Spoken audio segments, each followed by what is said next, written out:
My name is Perrin Anderson. I'm the Assistant County Mayor for Sevier County, Perrin Anderson. So tell me about what are things like right now? So last night between 8 and 10 o'clock, over 8.5 inches of rain fell in the Greenbrier section of the Great Smoky Mountains National Park, according to the National Weather Service. And that caused a lot of flooding. More than 400 people were evacuated from the Greenbrier Campground. 69 of those went to a shelter at Pittman Center Elementary School. Damage assessment is continuing today. Multiple agencies from around the county responded. Good news is no reports of deaths, injuries, or missing persons. The flooding did cause a lot of debris and vehicles to be pushed into the Little Pigeon River.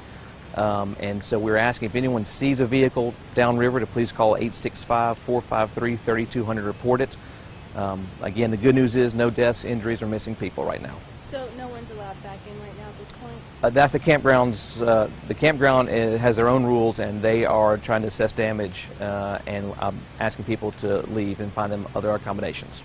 When it comes to the alerts that were sent out, like warnings, how does that process typically work now, like the current process? So our EMA works with the National Weather Service and other agencies to find out what's the status, what's coming up.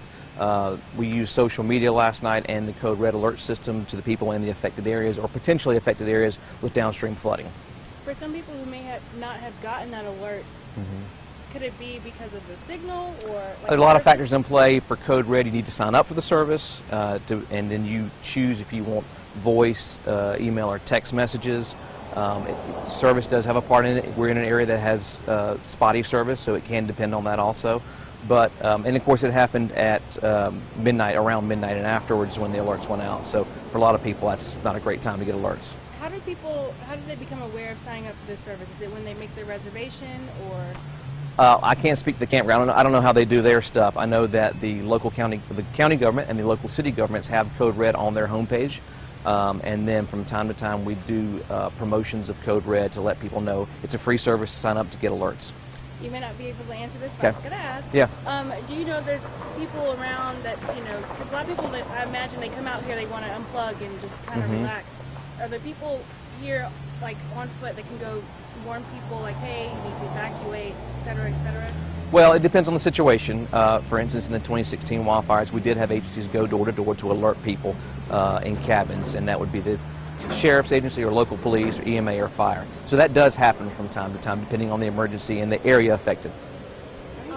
One of the things that I noticed was obviously there's lots of debris, and the water was strong enough to lift cars up to get stuck in trees.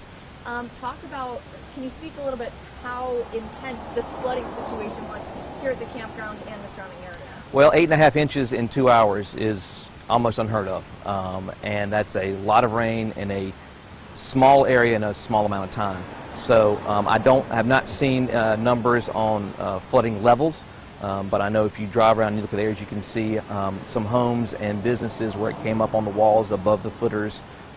Varying areas, some of the roads you'll see mud on where it crossed the road. So it was a unique experience as far as the amount of rain in that short of time in that concentrated area.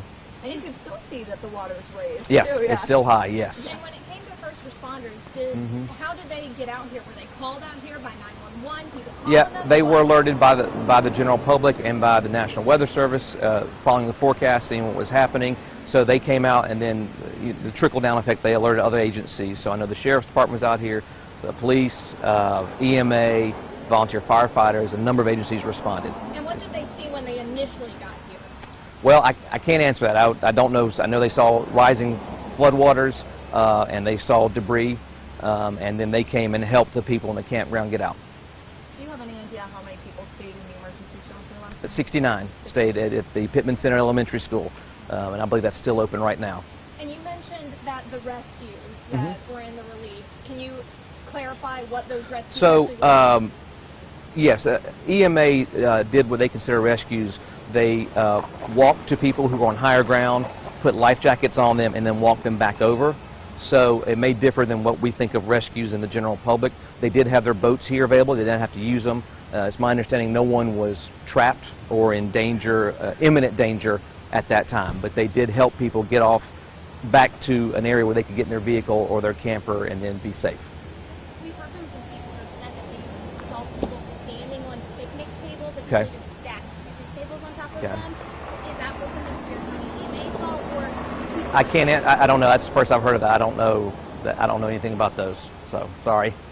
And what's happening now? County assessment, like county roads, everything's okay from the county's perspective. They're still ongoing. They'll still come out and assess the roads and the bridges and the infrastructure.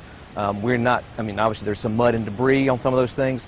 We've not been told if there's any damage to any of those roads or bridges. And what's the plan now? What are we in the process of doing? So the teams are still out assessing the damage. The campground, which is operating on their own rules, I believe they're asking people to leave so they can assess damage and then reopen at some later date. But we'll continue until we make sure that everything is assessed as far as damages to infrastructure and that all the people are fine and safe. Thank you. Good. Thanks. Bueno. Thanks. Thank you. Thank you.